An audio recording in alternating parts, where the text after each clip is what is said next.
Oke, berikut yang Ibu singgung dari tadi mengenai ciri wilayah yang menjadi pusat pertumbuhan. Yang pertama adalah perkembangannya cepat, pembangunan cepat dan perekonomiannya ramai. Ya, kita akan bahas satu persatu. Yang pertama, perkembangan cepat. Perkembangan di sini berbicara mengenai unsur sosial ya, aspek sosial, yaitu berbicara mengenai manusia di dalamnya. Ya, jadi perkembangan ini berbicara mengenai manusia di dalamnya, di mana perkembangan dapat dilakukan atau pembangunan dalam hal sosial, aspek sosial itu dapat dilakukan melalui pendidikan. Ya, pendidikan. Dengan keberadaan pendidikan akan membuat manusia kita bisa memiliki pemahaman yang lebih lagi ke depannya untuk kita gunakan. Ya, untuk kita gunakan kembali begitu untuk keberlangsungan atau untuk pertumbuhan daerah kita. Jadi ciri dari wilayah yang menjadi pusat pertumbuhan adalah pendidikannya itu sudah beragam. Ya, keberagaman institusi pendidikan dengan kualitas yang terus meningkat. Terus meningkat di sini menunjukkan bahwa terjadi pembangunan. Ya, di awal sudah dijelaskan pembangunan itu proses menjadi lebih baik dari sebelumnya. Berarti pertumbuhan dan perkembangan terbukti saling beriringan ya. Kemudian perekonomian, di mana mata pencarian semakin beragam. Suatu wilayah yang merupakan pusat pertumbuhan dapat diidentifikasi dengan keberadaan mata pencarian yang semakin banyak atau beragam. Mata pencarian artinya ini ya, profesi atau pekerjaan. Contohnya, misalnya awalnya hanya ada petani begitu, kemudian berkembang menjadi ada investor masuk ya, daerah tersebut berkembang menjadi pesat, kemudian ada insinyur masuk ya, membangun gedung dan lain sebagainya, sehingga semakin bertambah profesi di daerah atau di wilayah tersebut. Itu menunjukkan bahwa wilayah tersebut telah menjadi pusat pertumbuhan. Berikut adalah pembangunan cepat. Apa itu pembangunan? Di awal sudah kita pelajari bahwa perubahan menjadi lebih baik dalam aspek fisiknya. Ya, bukan hanya fisik tetapi sosial. Ada dua jenis pembangunan. Di sini dapat terlihat aspek fisik ya. Pembangunan gedung. Ya, pembangunan gedung dibangun, awalnya mungkin hanya 2-3 lantai, kemudian sekarang sudah puluhan lantai. Itu menunjukkan ada perubahan menjadi lebih baik. Ya, kemudian profesi tentunya ya, masyarakat di sini strata sosialnya semakin tinggi begitu ya, sesuai dengan tingkat pendidikan atau pekerjaan yang mereka miliki. Itu menunjukkan bahwa wilayah tersebut sudah perlahan menjadi atau berkembang menjadi pusat pertumbuhan. Ciri yang berikut yang menunjukkan suatu wilayah menjadi pusat pertumbuhan adalah perekonomian ramai. Apa maksudnya perekonomian ramai? Ini artinya kegiatan perekonomian jual beli sangat aktif, ditandai dengan pusat grosir ataupun keberadaan mall ya, keberadaan mall dan toko-toko besar lainnya yang bersifat grosir begitu. Dapat terlihat mengapa demikian? Karena ini menunjukkan bahwa kebutuhan masyarakat semakin meningkat. Kenapa? Karena keberadaan pembangunan yang semakin pesat juga ya, yang membuat perekonomian di daerah tersebut semakin ramai. Ramai di sini menunjukkan bahwa banyak transaksi yang terjadi ya. Perekonomian merujuk kepada transaksi jual beli yang semakin ramai. Itu menunjukkan bahwa wilayah tersebut sudah perlahan atau sudah menjadi pusat pertumbuhan ya, karena semakin ramai. Bandingkan dengan daerah pedesaan yang tentunya pertukaran uangnya lebih minim begitu ya. Paling kita di desa ya paling beli ikan, beli sayur untuk kebutuhan sehari-hari begitu ya. Jarang kita mau shopping. Kenapa? Karena tidak ada mall ya. Untuk apa juga beli baju yang mewah begitu, sedangkan kita ya paling di sekitaran kampung begitu ya, di sekitaran desa. Berbeda dengan perkotaan yang merupakan pusat pertumbuhan. Status sosial sudah mulai meningkat sehingga mereka perlu untuk konsumsi atau perlu untuk memenuhi kebutuhan dalam hal ini ya, sehingga perekonomian atau jual belinya atau perputaran uangnya itu lebih tinggi daripada daerah desa. Itu menunjukkan bahwa wilayah tersebut sudah mulai menjadi atau sedang menuju pusat, menjadi wilayah pusat pertumbuhan.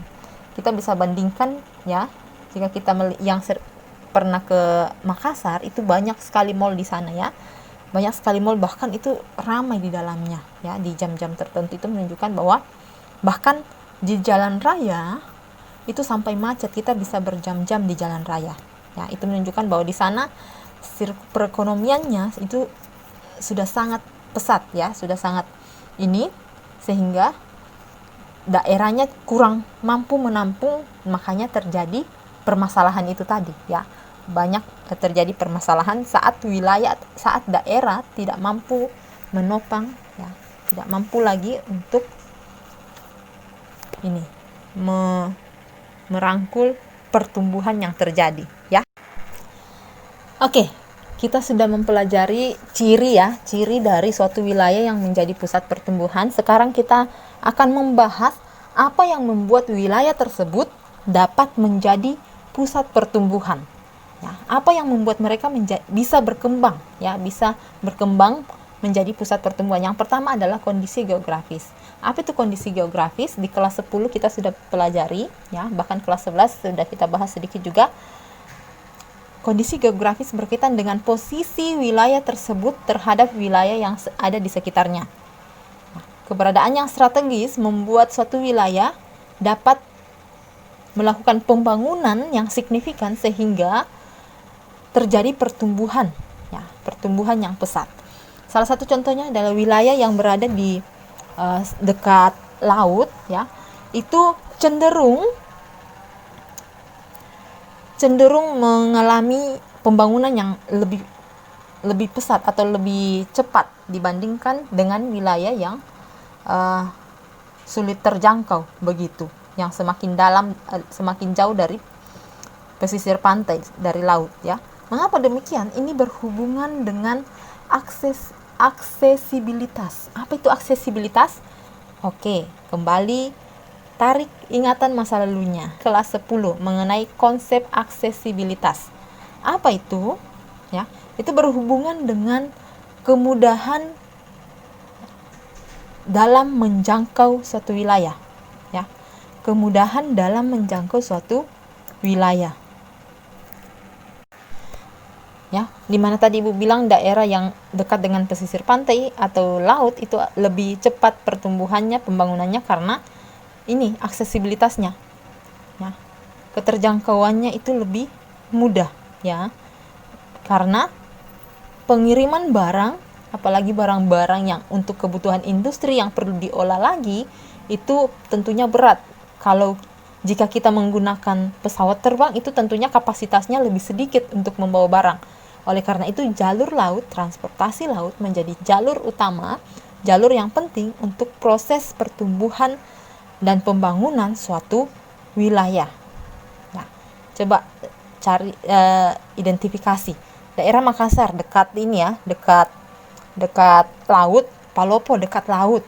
Bandingkan dengan Toraja yang mungkin topologinya berbeda ya. Nanti kita bahas juga sedikit tentang topologi yang mempengaruhi pertumbuhannya, pusat pertumbuhan suatu wilayah. Ya, dengan keberadaan atau daerah yang dataran tinggi itu tentunya pertumbuhannya akan lebih lambat daripada daerah yang dataran rendah. Meski itu tidak menjamin, tapi sebagian besar wilayah dengan dataran rendah itu lebih cepat pembangunannya atau pertumbuhannya lebih pesat daripada daerah dataran tinggi. Mengapa? Karena berhubungan sama dengan aksesibilitasnya, aksesnya lebih mudah ya. Tadi Ibu katakan bahwa pengiriman barang lebih mudah dan lebih terjangkau melalui jalur laut, jalur air ya, perairan dibandingkan darat maupun udara. Sehingga daerah dekat ini ya, kondisi geografis suatu wilayah itu menentukan sebagai faktor penentu suatu wilayah menjadi pusat pertumbuhan. Oke, berikut mengenai kondisi fisiografis. Ya, fisiografis berkaitan dengan kondisi fisiknya. Fisik dari suatu wilayah, di mana di dalamnya ada unsur topografi ya. Topografi itu berbicara mengenai, ini kembali lagi ingatan kelas 10 ya, mengenai struktur dari daratannya Apakah dia di daratan daerah yang datar ya, dekat pantai begitu laut, ataukah daerah pegunungan, daratan tinggi? Apakah daratan rendah ataupun daratan tinggi? Itu cukup mempengaruhi suatu wilayah dapat menjadi pusat pertumbuhan ya. Kemudian iklim ini berhubungan dengan nanti berkaitan dengan sumber daya alam. Iklim yang baik ya, itu akan membuat keberagaman flora dan fauna. Itu akan meningkatkan ya, meningkatkan flora dan fauna di suatu wilayah, sehingga itu akan mempengaruhi wilayah tersebut sebagai penghasil sumber daya alam yang banyak, khususnya sumber daya alam yang dapat diperbaharui ya, tumbuhan dan hewan. Kemudian keadaan tanah yang stabil. Mengapa keadaan tanah yang stabil? Karena ini mempengaruhi. Mengapa demikian? Karena tanah yang tidak stabil artinya apa? Tanah yang daerah atau lapisan litosfer ya, lapisan litosfer atau daerah yang sering terkena longsor, gempa maupun banjir, itu akan sangat mempengaruhi terhadap pertumbuhannya. Karena saat terjadi bencana seperti itu, tanahnya tidak stabil, terjadi bencana, itu akan membuat kerugian di wilayah tersebut, sehingga bisa pertumbuhannya juga terpengaruh, pembangunannya terpengaruh ya. Jadi ini faktor fisiografisnya adalah topografi, struktur wilayahnya, apakah daratan tinggi ya, apakah dataran tinggi atau dataran rendah, itu mempengaruhi. Mengapa? Karena berkaitan sama dengan aksesibilitas yang dibahas di awal. Kemudian iklim itu berkaitan dengan keberadaan sumber daya alamnya ya, yang bersifat dapat diperbaharui ya. Kembali ke ingatan kelas 11, sumber daya alam yang dapat diperbaharui. Kemudian keadaan tanah yang stabil. Kembali ke kelas 10 mengenai lapisan litosfer. Oke, faktor yang berikut adalah sumber daya alam, di mana sumber daya alam ini mempengaruhi suatu wilayah dapat menjadi pusat pertumbuhan. Mengapa demikian? Tentunya sumber daya alam merupakan ini ya, penghasil ya, merupakan unsur yang dapat digunakan untuk pertumbuhan perekonomian. Pertumbuhan perekonomian dapat memasukkan ya, memberikan pendapatan bagi wilayah tersebut, suatu daerah dengan pendapatan yang tinggi ya, itu akan membuat wilayah atau suatu daerah memiliki modal untuk melakukan pembangunan. Dengan pembangunan yang memadai akan membuat wilayah tersebut bisa mengalami pertumbuhan yang pesat, sehingga dia bisa disebut sebagai pusat pertumbuhan bagi wilayah di sekitarnya.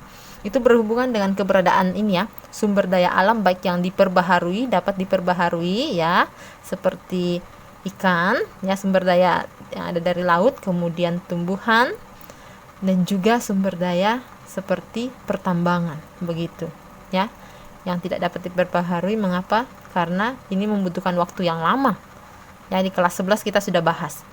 Jadi sumber daya alam, pengolahan yang optimal akan meningkatkan kegiatan ekonomi, perluas lapangan pekerjaan ya, sehingga tidak banyak pengangguran. Karena pengangguran juga menimbulkan masalah ya di masyarakat, di lingkungan, sehingga pendapatan daerah bisa meningkat. Dengan pendapatan daerah yang meningkat akan membuat daerah tersebut memiliki dana untuk melakukan pembangunan berkelanjutan ya, sehingga dia bisa menjadi pusat pertumbuhan. Faktor yang berikut adalah sumber daya manusia. Mengapa sumber daya manusia dapat mempengaruhi suatu wilayah bisa menjadi pusat pertumbuhan? Ya tentunya siapa yang melakukan pembangunan kalau bukan manusia? Ya, itu kuncinya. Jadi dengan keberadaan manusia, sumber daya manusia yang baik artinya manusia yang berpendidikan ya. Orang-orang yang berpendidikan. Dengan sumber daya manusia yang tinggi begitu, orang-orang yang berpendidikan yang banyak di suatu wilayah, tentunya itu akan mendorong atau membuat wilayah tersebut mengalami pembangunan yang pesat. Dengan pembangunan yang pesat, maka daerah tersebut bisa mengalami pertumbuhan yang pesat juga ya, sehingga sumber daya manusia berpengaruh. Sumber daya manusia yang handal, profesional, dan terampil, berarti ada kognitifnya ya. Orang-orang yang berpendidikan akan mampu mengolah berbagai potensi wilayah Dengan demikian akan memberikan pendapatan bagi wilayah tersebut, sehingga wilayah tersebut memiliki dana untuk melakukan pembangunan, sehingga wilayah tersebut dengan pembangunan yang pesat akan mengalami pertumbuhan yang pesat juga. Nah, di sini kalian lihat ya, ini adalah sebuah alat yang dikembangkan untuk melakukan panen. Dulunya di tempat ibu, ya masih sampai sekarang ya, panen jagung itu dilakukan secara manual, tradisional. Kita berjalan di dalam, kemudian petik jagungnya satu-satu, kemudian setelah itu ditebang ya, supaya bisa ditanami lagi. Itu tentunya membutuhkan waktu yang lama. Ya. Sedangkan dengan keberadaan sumber daya manusia yang baik, bisa menggunakan teknologi untuk apa? Untuk membuat suatu peralatan yang canggih. Untuk apa? Untuk mengolah sumber daya alam yang ada, memaksimalkan ya, memaksimalkan artinya menggunakan secara baik, memanfaatkan dengan baik. Apa yang dimanfaatkan dengan baik? Sumber daya alam, ya, sehingga panen jagung yang berhektar-hektar luasnya itu hanya dalam beberapa jam saja, hitungan jam atau menit, dengan keberadaan sumber daya manusia yang handal. Nah, tentunya ini akan membuat pendapatan wilayah tersebut, ya, membuat pendapatan bagi orang di wilayah tersebut bisa lebih baik dari sebelumnya yang menggunakan sistem tradisional.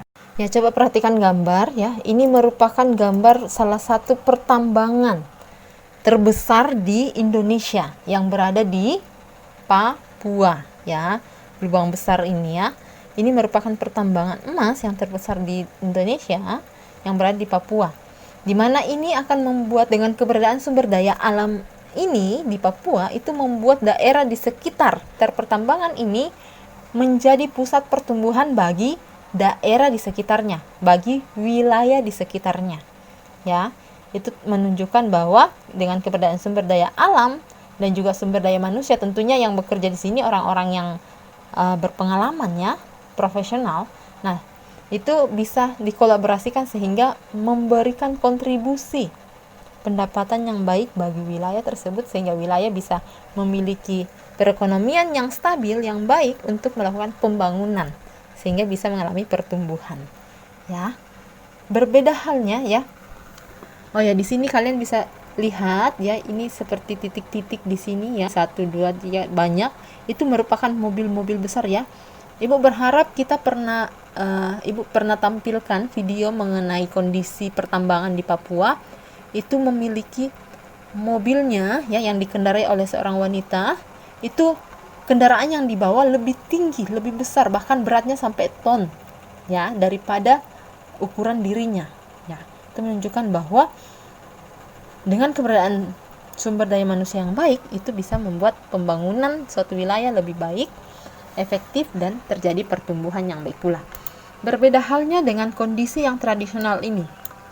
Pertambangan tradisional tentunya akan membutuhkan waktu yang lama untuk mendapatkan hasil yang maksimal. Begitu, waktu yang lama, tenaga yang banyak, ya, tentunya tidak efektif, sehingga perlu penggunaan teknologi dikolaborasikan untuk mengolah sumber daya alam yang ada. Meski demikian, perlu diingat bahwa pengolahan sumber daya alam itu tidak boleh sembarangan. Kita perlu memikirkan juga lingkungan sekitar kita, karena keberadaan tambang ilegal seperti ini tuh menggunakan bahan-bahan yang berbahaya seperti merkuri yang dapat mencemari lingkungan. Ya, jadi perlu ketegasan dari pemerintah ya, jika nanti kelak di antara kalian ada yang bekerja di bidang pemerintahan begitu, kalian hendaknya juga memikirkan lingkungan. Kenapa? Karena kita hidup di lingkungan.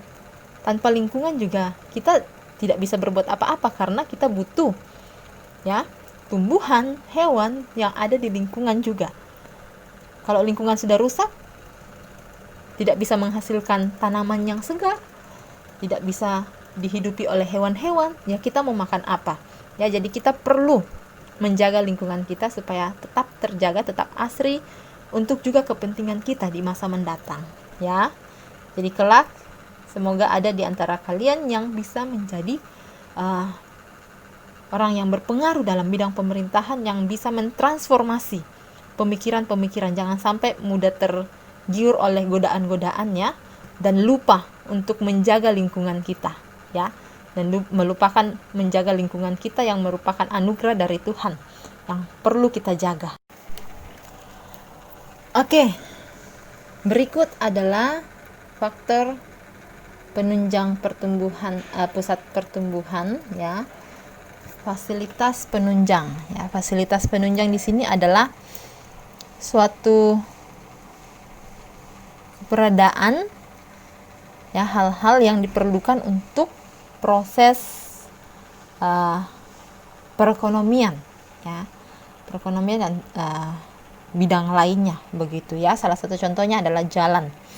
Ini adalah salah satu jalan tol, ya, yang ada di Indonesia yang baru dibangun oleh Bapak Presiden kita, Bapak Jokowi, disebut dengan Trans Sumatera, yang menghubungkan daerah Sumatera, ya, dari ujung ke ujung. Dari ini dibangun dari Lampung, kemudian sampai di Sumatera, sampai di daerah Sumatera Utara, begitu ya, menghubungkan lintas Sumatera lah.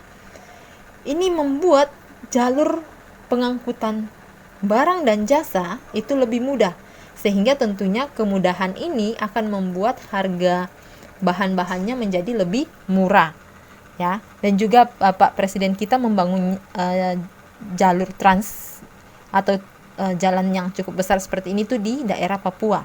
Tujuannya untuk apa? Karena di sana itu harga semen katanya bisa sampai jutaan, ya. Sedangkan di daerah kita hanya ratusan, begitu. Di sana sudah jutaan. Kenapa demikian? Karena jalur transportasi ke sana itu sulit. Oleh karena itu perlu dibangun suatu fasilitas penunjang seperti jalan raya yang memadai untuk transportasi, ya, berhubungan sama aksesibilitas lagi, supaya bisa memudahkan masyarakat dalam mengakses barang-barang dengan harga yang normal atau harga yang terjangkau, ya. Selain jalanan, perlu juga jaringan listrik, ya, jaringan komunikasi. Dengan keberadaan jaringan komunikasi yang baik, itu menunjukkan bahwa komunikasi yang baik juga akan terjadi, ya. Orang yang bekerja di perkantoran akan lebih baik juga komunikasinya, karena akses internetnya bagus, begitu ya, bisa membangun bisnis lebih luas lagi ke luar negeri dengan keberadaan jaringan komunikasi yang baik. Kemudian keberadaan terminal, ya, pelabuhan, bandara, ya. Salah satu contoh yang dilakukan oleh daerah Toraja, karena tidak mungkin daerah Toraja memiliki pelabuhan karena bukan daerah pesisir pantai, sehingga dibangunlah bandara. Tujuannya untuk apa? Sebagai fasilitas, ya, fasilitas penunjang untuk apa? Untuk proses pertumbuhan atau proses pembangunan wilayahnya. Karena Toraja lebih kepada pariwisata, ya. Kelebihan atau keunggulan Toraja dalam bidang pariwisata dan juga kopi, ya, hasil-hasil kebun seperti itu, itulah yang dimanfaatkan oleh pemerintahnya untuk membuat atau membawa Toraja maju sebagai wilayah yang menjadi pusat pertumbuhan bagi wilayah di sekitarnya.